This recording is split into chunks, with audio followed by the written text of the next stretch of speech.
अध्यात्माच्या क्षेत्रामध्ये समाधीचा अनुभव असतो. माझ्या अगोदर जे 3 वक्ते बोलले त्याच्यामध्ये बुद्धीची समाधी काय असते त्याचा अनुभव या सभागृहातल्या सर्व लोकांनी आता अनुभवला. माझं प्रयोजन अध्यक्ष होण्यासाठी यासाठी केलेलं असावं की जी उंची माझ्या अगोदरच्या 3 वक्त्यांनी घातलेली आहे ती जर खाली आणली नाही तर तुम्ही घरी नीटपणानं जाऊ शकणार नाही. म्हणून कदाचित माझं प्रयोजन अध्यक्ष म्हणून करण्यात आलं असावं. तिघांच्याही बोलण्याचा आवाका प्रचंड होता. तिघांची ही मांडणी प्रचंड बुद्धिशाली आणि मार्गदर्शन अशी करणारी होती. तिघांचं वय, तिघांची लेखणी, तिघांचा अनुभव हा प्रचंड आहे. मला अध्यक्ष केल्यामुळं मला जाणवलं की माझी नेमकी जबाबदारी कोणती आहे ती मी अध्यक्षात विशद केलेली आहे.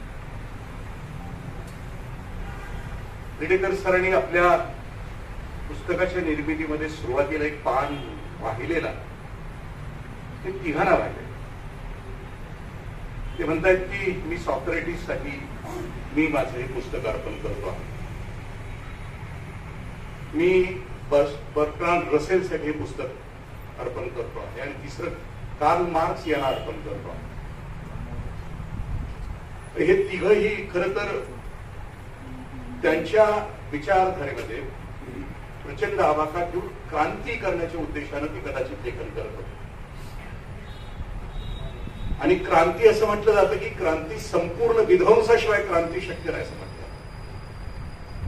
पूर्ण विध्वंस अगोदरची सगळी व्यवस्था पूर्ण संपायला हवी आणि मग नव्या जोमानं नव्या गोष्टीचं आरोपण करायला हवं, मग ती क्रांती होईल. आपण ज्या वेळेला आज सगळेजण बसलो आहोत आणि एका पुस्तकाच्या चिंतनासाठी माझ्या अगोदरच्या 3 विचारवंतांनी जी मांडणी केली ती पहिली गोष्ट आहे की भान येणं.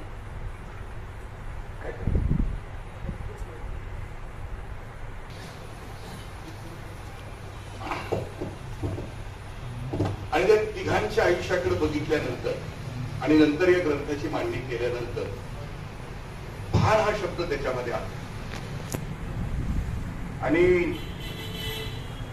संविधानाच्या आरोपणासाठी संविधान नेमकं मुरण्यासाठी असं म्हटलं जातं की जनगण मन प्रबोधनाची आवश्यकता आहे. जनाच्या प्रबोधनाची आवश्यकता आहे, गणाच्या प्रबोधनाची आवश्यकता आहे आणि मनाच्याही प्रबोधनाची आवश्यकता आहे. मी मगाशी म्हटलं की क्रांती ही संपूर्ण विध्वंसाशिवाय शक्य नाही. मग शक्य काय आहे तर परिवर्तन शक्य आहे. आणि परिवर्तन शक्य आहे कधी आहे की मला जर जाग आली तरच परिवर्तन शक्य आहे. ज्ञानेश्वरीमध्ये एक खूप सुंदर ओवी आहे. आहा कटकटा हे ओकटे ये मृत्यू लोकीचे उपराटे अर्जुना येथ जरी अवसटे जन्मलासी तू झडझडवली वहिला निघ असं. तू या मुद्द्यावर येऊन पोहोचलास की बाबा हे सगळं निरर्थक होतं. आतापर्यंत तू जे करत होतास हे जर तुला पटलं असलं तर त्यांनी समाधीच्या वाटेला लागलं, हे भक्तीचे म्हणजे प्रेमाच्या वाटेला लागत असणार. परिवर्तन शक्य आहे. मग ह्या वरील ठिकाणी ज्याला समर्पण केलं आहे, मी सॉक्रेटिस ज्या वेळेला मी पाहिला सुक्रात म्हणजे श्रीराम लागूंचं मी नाटक पाहिलं, सूर्य पाहिलेला माणूस नावाचं, आणि सॉक्रेटिस त्यांचं चरित्र बघितल्यानंतर मागाशी ते म्हटले की आता जाग करायला जाणाऱ्या माणसांच्यासाठी सजाए मौतच आहे. म्हणजे व्हॉट्सअप युनिव्हर्सिटीमध्ये एक जोक येतोच आहे की कोंबडा हा मारलाच जातो. त्याचं कारणच ते आहे की कारण तो लोकांना जाग करण्याचा प्रयत्न करतो आणि या जगामध्ये जे जागे करण्याचा प्रयत्न करतील त्यांच्या वाट्याला सजाए मौतच येईल. आणि सजाए मौत येत असताना सॉक्रेटिसचं चरित्र मी वाचत असताना असं म्हटलं की त्यांना मारण्यासाठी 500 लोकांची जुरी बसवण्यात आली. 500 न्यायाधीश बसवण्यात आले होते आणि 500 न्यायाधीश बसल्यानंतर 280 विरुद्ध 220 या मतानं निर्णय असा झाला की सॉक्रेटिसना जगण्याचा अधिकार नाही. आणि सॉक्रेटिस कोणतं अथेन्स नगरीमध्ये चौकामध्ये उभा राहून प्रत्येक माणसाला जागा करत होते की अरे सोडा त्या पाठीमागच्या सगळ्या गोष्टी, रूढी, परंपरा ज्या तुमच्या डोक्यामध्ये कान मांडून बसलेले आहेत ते सोडा आणि वास्तव काय आहे त्या गोष्टीकडे तुम्ही उघड्या डोळ्यानं बघा. खरं ज्ञान काय आहे ते उघड्या डोळ्यानं बघा असं तो सांगत होता. आणि त्यांच्या वाटेला मृत्यू आहे.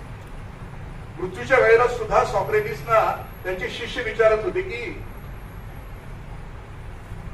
म्हणजे आपण खरंच जाणार का? म्हणजे मी जाणार.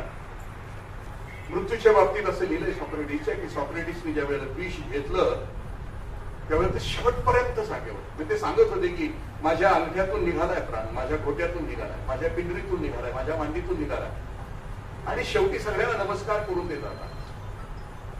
बर्ट्रांड रसेल ते महाजन सरांनी मगाशी कहाणी सांगितली की ते पाऊस पडला, त्याला आनंद झाला आणि त्याच्यामध्ये मनामध्ये बरोबर नेमकेपणाचं बीज रोवलं होतं.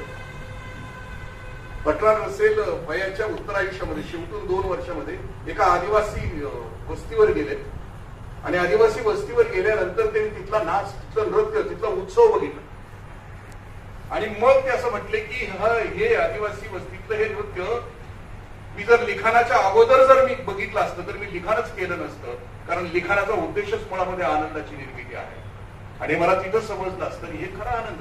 ही निरक्षर असलेली माणसं ढोल काय वाजवतायत, नाचतायत काय, मस्तीत काय आहे हे वयाच्या 90 नंतर बर्ट्रांड रसेलला कळतं. ते म्हणजे मी लिहिलंच नसतं ते आनंदाच्या निर्मितीसाठी. कार्ल मार्क्स त्यांचं सगळं दास कॅपिटल आपल्या सगळ्यांना आहे.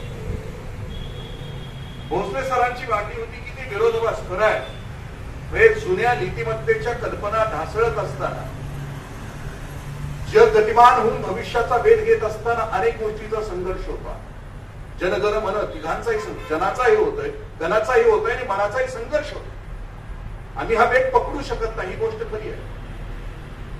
पकडू शकत नाही. अलीकडच्या आजूबाजूच्या बातम्यांच्याकडे लक्ष दिलं तर ज्या सांगितल्या त्यातली मी 2 बातम्या आपल्याशी शेअर करतो की जन घरामध्ये दारामध्ये आपण नागपूरची 15 दिवसापूर्वीची बातमी असली असेल. 18 वर्षाचा 17-18 वर्षाचा मुलगा आहे, त्याची मैत्रीण 16 वर्षाची आणि दोघं जण त्या नागपूरच्या फुटपाथच्या रस्त्यावरून एकमेकाच्या हातामध्ये हात घालून जात आहेत आणि 13 वर्षाचा लहान भावानं म्हणजे त्या मुलीच्या लहान भावानं त्या दोघांना बघितलंय आणि आता ती घाबरून गेली की आता यानं जर घरामध्ये सांगितलं तर काय करायचं, म्हणून दोघं मिळून सख्या धाकट्या भावाचा फोन करतात. 15 दिवसापूर्वीची घटना. औरंगाबाद मध्ये सिनियर कॉलेजचे प्राध्यापक आहेत शिंदे सर, बातमी वाचली सगळ्यांच्या पर्यंत पोहोचली. 17 वर्ष 8 महिन्याचा मुलगा आहे. 18 वर्ष पूर्ण नाही झाली म्हणून त्याला आपण काहीतरी त्या विधिग्रस्त असं म्हटलेलं, त्याला नाव दिलेलं की तो अज्ञानी आहे. तो आपल्या वडिलांना वडील हिटलर म्हणजे त्याच्याशी वाचताना हिटलर सारखं वाटतं. भोसले सरांची मांडणी होती ना ती मला त्या दृष्टीनं पटते की बदलणारं जग, बदलणारं वय.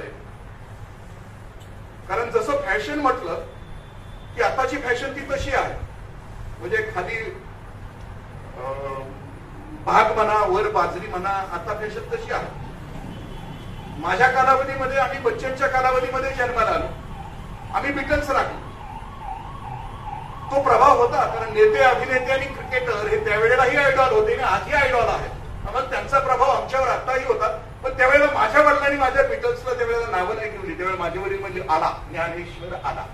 म्हणजे मी घरात आलो तर माझे वडील म्हणायचे की आला.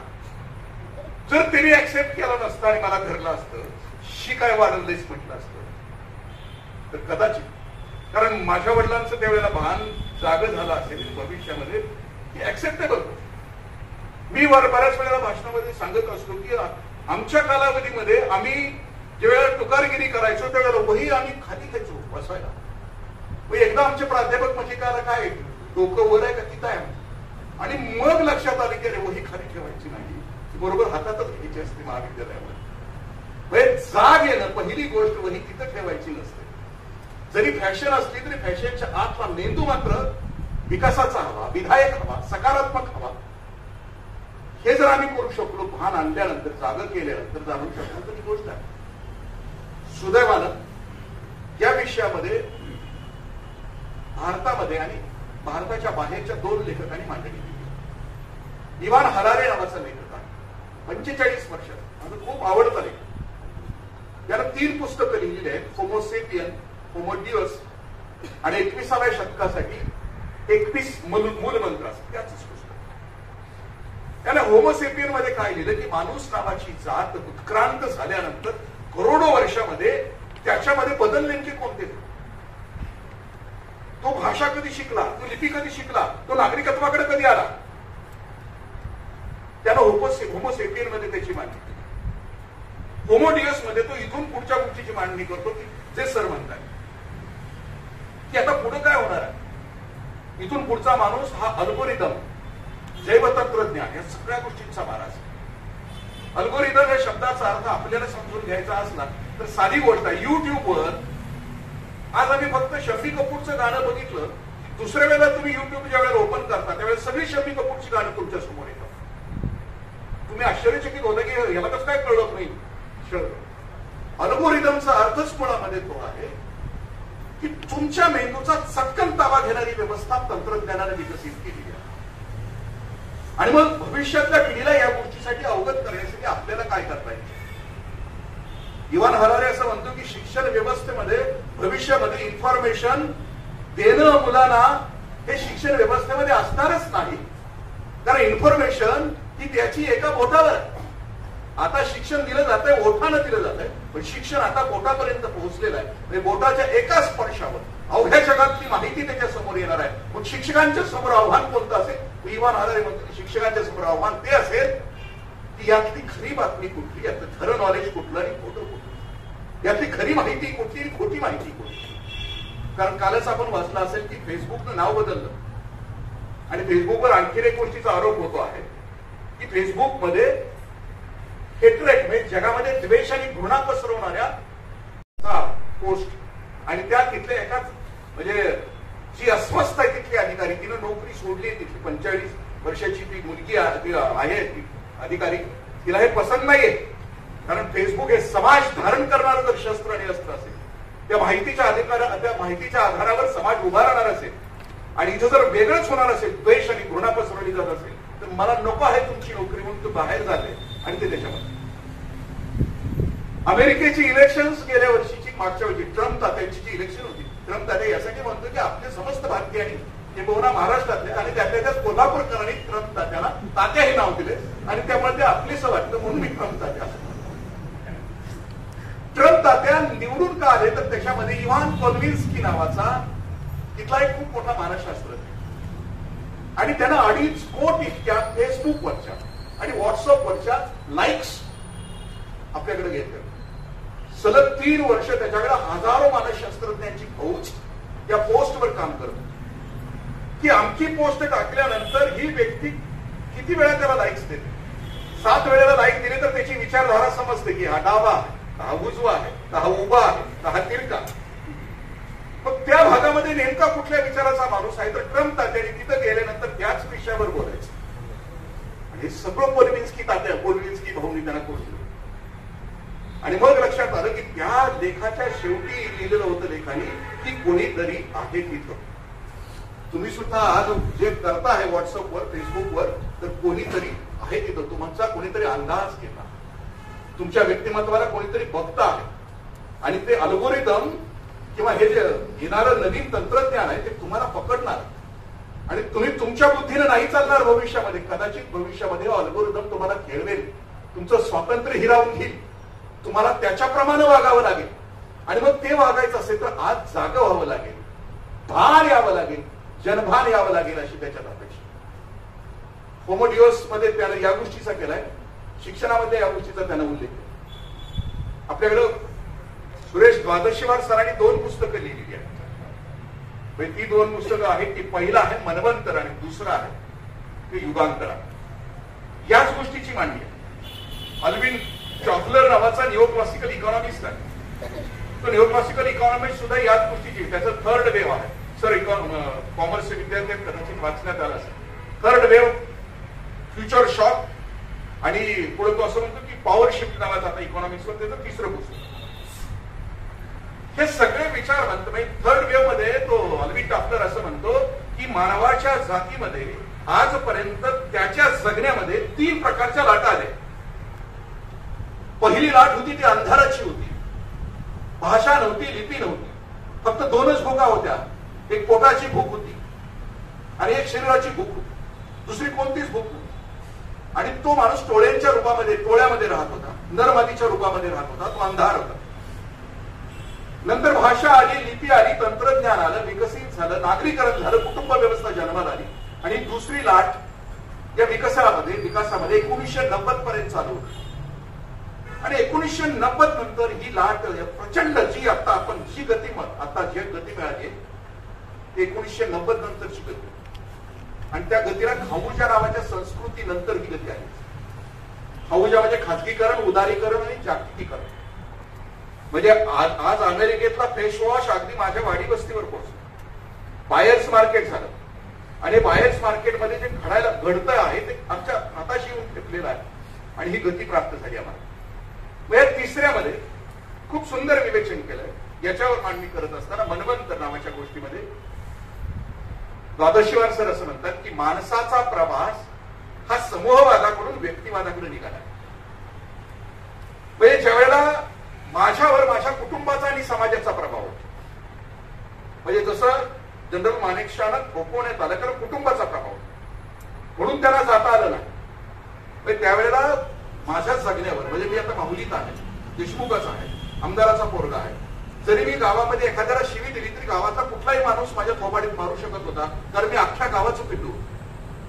मी एकटाच नाशी गावातली सगळी पिल्लं गावाचीच असायची. त्यामुळे चुकीचं वागलं तर ती थोबाडीत कोणी मारू शकत होतं. आणि माझा वडील एवढा मोठा असला तरी तो जाब विचारू शकत नव्हता त्या माणसाला. कारण त्यावेळेला समाजाचं भान होतं, कारण त्यावेळेला समूहाचा प्रभाव माझ्यावर होता, माझ्या व्यक्तीवर. पण 1990 नंतर इतकी गती आली की समूहाचा प्रभाव संपला आणि माणूस व्यक्तिवादाकडे निघाला. म्हणजे समूहवादाकडून माणूस व्यक्तिवादाकडे निघाला. म्हणजे आम्ही 5 जरी घरात माणसं असलो तरी आम्ही सगळे स्वतंत्रपणे जगतो. व्हॉट्सअप युनिव्हर्सिटीमध्ये म्हणते की घरात शांतता नाही असं कोण म्हणतं? सगळ्यांच्या हातात मोबाईल असेल तर त्याच्यासारखी शांतता घरात दुसरीकडे कुठंच नाही. म्हणजे अगदी सगळे जागे असते रात्रभर तरी इतकी शांतता कुठंच नाही. म्हणजे घरात त्या तिसऱ्या गोष्टीपर्यंत आम्ही पोहोचलो, म्हणजे व्यक्तिवादाकडे. द्वादशीवार सर पुन्हा असं म्हणतात की समाज समूहवादाकडून व्यक्तिवादाकडे जातो. त्यावेळेला तो व्यक्तिवाद ज्याचा प्रकट करत असताना, व्यक्त होत असताना तो कोणाच्या सोबत जातो, तो वाचतो का, तो कोणाच्या सहवासात आहे. तो चांगल्याच्या सहवासात गेला तर तो बुद्ध होईल, तो महावीर होईल, तो कबीर होईल. व्यक्तिवादाकडे जात असताना तो मात्र निसटला, चुकीच्या ठिकाणी गेला तर त्याचं आयुष्य, अनमोल आयुष्य जे दिले निसर्गानं, त्या गोष्टीच्या चिंध्या होतील असतात. या पुस्तकामध्ये सरांनी त्याच गोष्टीचं भान आणण्याचा प्रयत्न केला. सगळे लेख वाचत असताना म्हणजे श्रमसंस्कारापासून, घरातल्या सगळ्या संस्कारापासून या गोष्टी म्हणतात. पण ही गती पकडताना आपल्या सगळ्यांना ते म्हणजे लिव्ह इन रिलेशनशिपची गोष्ट सर बोलली. खरंय बोल, मी स्वतः ऐकलेली आहे या काळात. मी पंढरपूरला एसटीने निघालो, मी प्राचार्य जीटीसीला असताना मी पंढरपूरला इथून निघालो. 85 वर्षाचे माझे एक आजोबा माझ्या शेजारी बसले. मग गप्पांचा विषय निघाल्यानंतर म्हणलं आजोबा कसं काय चाललंय का? म्हणजे कोण आहे का? आम्ही 4 जण आहे. 4 जण आहे तर म्हणजे कसं काय, फरक काय पडलाय का? फरक पडला म्हणजे काय म्हणजे मी 85 वर्षाचा आहे, माझी बायको 75 वर्षाची आहे, 9 पोरं आहेत आम्हाला, पण आम्ही अजून बोलत नाही. लगीन झाल्यापासून आम्ही अजून बोलत नाही. तुमच्या घरात असं घडलंय. ते म्हणजे 2 नंबरचा भाव आहे. म्हणजे लग्न झाल्यानंतर 5 वर्ष कसं तरी कळत आहे, 5 वर्षानंतर ते बोलायला लागलं. 3 नंबरचा भाव आहे, लग्नातच मंडोळ्या बाजूला काढून बोलायला लागलं. म्हणजे मंडोळा एकमेकांना. आता म्हणजे 4 नंबरचा भाव आहे, 2 पोरं झाली पण अजून लग्नच केलं नाही, लिव्ह इन रिलेशनशिप मध्ये राहिले. आमच्या काळातला म्हणजे गती किती पकडली आहे, हा विरोधाभास किती आहे. म्हणजे आमच्या काळात कदाचित भोसले सरांच्या काळात चित्रपट होते, त्या चित्रपटातली गाणी खूप छान होती. फक्त हुतुतून कबड्डी त्या बागेमध्ये असायची, हुतुतू कबड्डी, कुणी कुणाला शिवायचं नाही काय नाही. आणि मग ती दोघं कुठेतरी झाडाच्या आड जाणार आणि 2 फुलं एकमेकाला चिकटणार. मग आम्ही समजून घ्यायचं तो अर्थ प्रेक्षकांच्यावर सोडत होता तो दिग्दर्शक. आता डायरेक्ट आर्टिक्या खंडाळा, दुसरी भानगडच. म्हणजे मध्ये आधी ह्या गोष्टी अजिबातच ठेवलेल्या नाहीत. इतकं गतिमान झालेलं. मग ह्या गतिमान जगाला कोप म्हणायचं. म्हणजे आपल्याला असं म्हटलं जातं की मी व्हिडिओ कराड असताना दुसऱ्या मजल्यावर माझं ऑफिस होतं, ते सगळे हे ठेवलेले होते, त्या कोपऱ्यामध्ये पिची ठुकलेले सगळे थुंके होते. मग मला बराच 1-2 महिने काय करावं, मग येथे थुंकू नये, आरसा लावला तरी ते थुंकच होत. खूप दिवसांनी माझ्यावर प्रभाव पडला की माझ्या डोक्यात प्रचार पडला की अरे येथे थुंकू नये, आम्ही थुंकावं कुठून नाही, मग तुमच्या इथं यायचं आम्ही थुंकू नये. मग आम्ही तिथं एक कुंडी ठेवली, त्या कुंडीमध्ये वाळू ठेवली, येथे थुंका. येथे थुंकू नये म्हटलं तर त्याला पर्याय जर नाही दिला तर मग परिवर्तनाची व्यवस्था आमच्या समोर येणार. आणि परिवर्तन त्यानंतरच शक्य आहे की ज्या वेळेला जागृती होईल, जाग येईल, भान येईल, त्यावेळेलाच परिवर्तन शक्य आहे. आणि त्या परिवर्तनाची, आणि हे खरं खूप समाज कूस बदलत असताना असं म्हटलं जातं की समाज कूस बदलत असताना कित्येक पिढ्या जाव्या लागतात. म्हणजे एखादी कूस बदलत असताना, म्हणजे सतीची प्रथा बंद होण्यासाठी म्हणजे 1829 साल यावं लागतं. कूस बदलत असताना खूप त्या पिढीला द्यावं लागतं. वाईट गोष्टीचा प्रचार प्रभाव प्रचंड आहे तुमच्या माझ्यावर. म्हणजे ज्या चटकन आपल्याला सांगितलं जातं, आपल्या सगळ्या बातम्या फ्रंट पेजवरच्या हिंसेच्या आणि घृणेच्या आहेत, कारण आपल्याला त्या आवडतात, कारण लहानपणापासून आपल्याला हिंसा घृणा याच्याविषयी प्रेम आहे. अब्दुल कलाम सरांच्या एका सहलीतलं वर्णन आहे. अब्दुल कलाम सर इस्तंबूलला पोहोचले आणि इस्तंबूलच्या त्या विमानतळावरून आपल्या हॉटेलपर्यंत प्रवास करत गेले. त्यावेळेला त्यांच्या डाव्या बाजूला बॉम्बस्फोट झाला आणि त्याच्यामध्ये 9-10 माणसं मरून गेली. रात्र संपली. हॉटेलच्या दारामध्ये दुसऱ्या दिवशी सकाळी व्याकुळ होऊन अब्दुल कलाम सर वाट बघत होते की पेपर बघायचा. पेपर बघितल्यानंतर आपल्याकडे सुद्धा म्हणजे सकाळी असं म्हटलं जातं की 3 गोष्टी आपल्या ह्याच्यात असतात. आपलं जगणंच त्या पेपरवर आहे सगळ्यांचं. म्हणजे सकाळी 3 गोष्टी आपल्या घरात, दूध असतं, एक देवाचा हार असतो आणि तिसरं पेपर असतो. एक वेळ दूध नाही आले तरी चालेल, एक वेळ हार नाही आला तरी चालेल देवाचा, पण पेपर आला पाहिजे, कारण सकाळपासून आपलं त्याच्यावरच पोषण होत असतं. ज्यावेळेला अब्दुल कलाम सरांनी तो पेपर घेतला आणि पेपर घेतल्यानंतर त्यात बघितले, शोधत होते की कुठं आहे बातमी, कुठं आहे बातमी, कुठं आहे बातमी. त्यावेळेला शेवटच्या पानावर एक 4 ओळीची बातमी होती की इथं बॉम्बस्फोट झाला आणि 4. त्याच्या खाली अब्दुल कलाम सर असं म्हणतात की हेच गोष्ट भारतात घडली असती तर पहिल्या पानावर रक्ताळलेले फोटो, पूर्ण अख्खं पान. आजच्या बातम्या सुद्धा आम्ही बघितल्या तर बातम्या मी आता सांगितल्या त्याच बातम्या, फक्त ठिकाणं बदलली.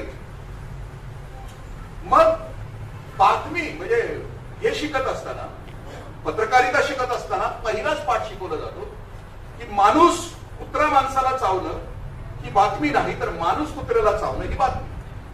मग आता सगळीकडे वाईटच घडत असेल, हिंसेनं घृणेनं बडबडलेलं, जात पात धर्माच्या नावावर एक कळपशाही, एक झुंडशाही निर्माण केली असेल. माझ्या कळपात असलं तरच तू माझ्या कळपाच्या विरुद्ध एक शब्द बोललास तर तुला ठेवणार नाही किंवा तुझ्यावर हात पाकड करील. आम्हाला कुठल्या तरी कळपामध्ये खेचलं जात आहे, आम्हाला कुठल्या तरी झुंडीमध्ये वाहून केलं जात आहे, आमच्या खांद्यावर आमचा मेंदू ठेवला जात नाही. आणि जर असं घडत असेल, आम्हाला कोणीतरी हॅक करत असेल चुकीच्या गोष्टीनं, तर त्याच्यासाठी समाज भान येणार पाहिजे. आणि अशी पुस्तकं मग अशी सांगितलं येणार यासाठी अपेक्षित आहे की तुमच्या माझ्या लेकरांच्यासाठी, म्हणजे भविष्यातला समाज सुखकर करण्यासाठी. मी सगळ्या भाषणाचा शेवट हा करत असतो की सगळ्या प्रेरणा संपल्या तरी चालतील, पण खलील जिब्रान असं म्हणतो की किमान माणसानं आपल्या मरण्याच्या अगोदर आपल्या जगण्यानं या पृथ्वीचा अंत पुढे ढकलायचा असतो. तुम्हाला तुमच्या लेकरांची काळजी असेल तर समाजाची कूस नीट राहिल्याशिवाय तुमची भविष्यातली पिढी सुखरूप नाही राहणार. सुखरूप असणं आणि सुखरूप राहणं ही मानवजातीसाठी अत्यंत आवश्यक अशी गोष्ट. आम्ही म्हणजे हे 3 जण आहेत माझ्या आजूबाजूला बसले, म्हणजे त्यांची लेखणी अध्यक्षाने जास्त बोलायचं नसतं, फक्त या 3 बोलण्यातलं 1-2 वाक्य घेऊन आपलं भाषण संपवायचं असतं. पण मला आता घरी जायचं आहे म्हणून मी बोललो जास्त काळ, कारण पुन्हा त्या अंतर्मुक्तेतून तुम्हाला बाहेर आणायचं होतं म्हणून मी त्यासाठी जास्त बोललो. मी काही लेखक नाही, मलाही भोसले सरांनीच लिहायला प्रवृत्त केलं. सलग 2-3 वर्ष मला त्यांनी लिहायला लावलं. वारीवर मला सलग लिहायला लावले, वारीवरचे लेख लिहिले. मी परत लिहित नव्हतो तर परत त्यांनी लिहायला. म्हणजे मी लिहिणारा माणूस नाही, प्राचार्य शिवाजीराव भोसले सर मला अनेक वेळेला म्हणायचे की इंग्रजीत बास कर भाषणात, बोलणं वाऱ्यावर उडून जात. म्हणजे सुरेश भट असं म्हणतात की बोलून पाषाणाची दुनिया बदलली नाही, मी बहर इथे शब्दांचे नुसतेच उधळले होते. बोलून दुनिया बदलत नाही. कारण मी विवेकानंद वाचत असताना विवेकानंद एकदा इंग्लंडमध्ये त्यागावर बोलत. त्याग कशासाठी केला पाहिजे माणसं? श्रोते पूर्ण भारावून गेले आणि मग श्रोते सगळे निघून गेल्यानंतर 5-10 मिनिटांनंतर विवेकानंद बाहेर आले आणि तिथं भांडणं चालली ती सभागृहाच्या बाहेर. चप्पलसाठी भांडणं चालली, तुझी का माझी गेली कुठे?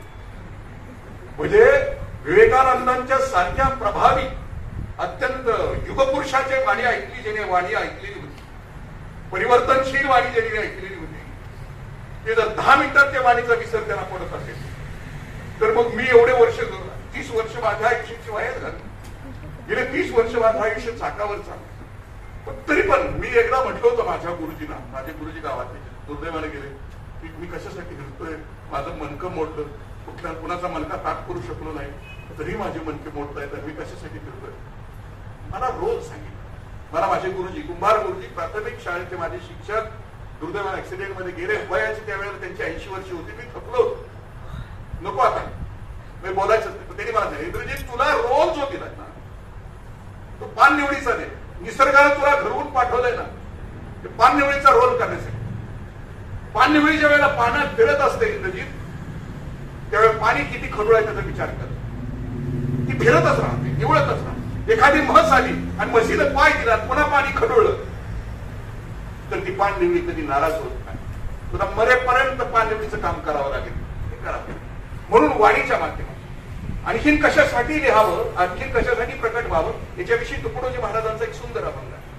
तुकडोजी महाराज असं म्हणतात की तुझ्या श्रमास प्रतिष्ठा मिळो, सकळांचे लक्ष तुझकडे वळो, मानवतेचे तेज झळझळ विश्वा माझी आहे.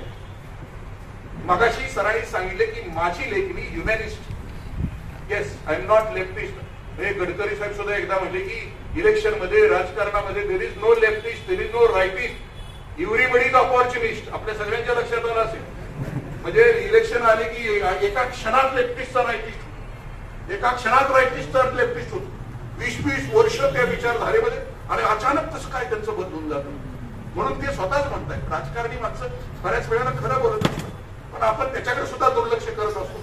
ते म्हणतात की there is no leftist, there is no rightist, everybody is opportunist. प्रत्येक जण त्या क्षेत्रातला संधी साधू असेल तर आपण संधी साधू न होता आपल्याला ह्युमॅनिस्ट होणं हे आपल्या हातामध्ये असताना ह्युमॅनिस्ट होणं का अवघड आहे? कारण ही जगातली सगळ्यात मोठा इझम आहे. कारण जगात तुम्हाला ना कोणता ism, any ism can satisfy you, only humanism can satisfy. त्यामुळे विनोबाजींचं एक वाक्य आहे की जय जगात, त्यांनी दुसरं कुठलंच नाही वाटत. अख्ख्या जगातल्या मानवांचं कल्याण. कार्ल मार्क्स ज्या वेळेला म्हणतात की सगळ्या काम करायला, कष्ट करायला जागे व्हा, एक व्हा. आणि महात्मा गांधी त्याच्या पुढे जाऊन म्हणतात की सगळ्या कष्टकऱ्यानो, कामगारांनो, सगळेच या जगातल्या सगळ्यांनाच कष्टकरी व्हा. म्हणजे जरी कोणी मोठा श्रीमंत असला तरी कष्टकरी व्हा. शेवटचा लेख सरांचा तो आहे की श्रमिक हो, त्यांना हाक दिलेली आहे, सगळ्या अंगाला स्पर्श केलेला आहे. माझं भाग्य आहे की मला ह्या सगळ्यांच्या प्रतिभावंतांच्या मध्ये बसण्याची आज संधी मिळाली. शक्यतो माणूस खूप म्हातारा झाल्यानंतर अध्यक्षपद दिलं जातं. सगळ्याच गात्र शिथिल झालेली असतात आणि मग काहीतरी थोडं हे करून. पण मी मगाशीच हेतू सांगितलं त्यांचं, प्रतिभावंत आहेत हे. मी एका अर्थानं प्रतिभावंत आहे. मी आपल्याला बऱ्याच वेळेला सांगितलं की माझ्या बायकोचं नाव प्रतिभा आहे. आणि ज्याच्या बायकोचं नाव प्रतिभा असते ते राज्यामध्ये परिवर्तन करू शकतात. एका पावसाच्या सभेमध्ये तेही माझ्याकडे नाहीये. त्यामुळं फक्त तुमच्या पुरतं बोलणं एकदा मला ती संधी दिली आहे 3 प्रतिभा आणि त्यांनी ऐकून घेतलं की माझं भाग्य समजतो. धन्यवाद. जय हिंद, जय महाराष्ट्र.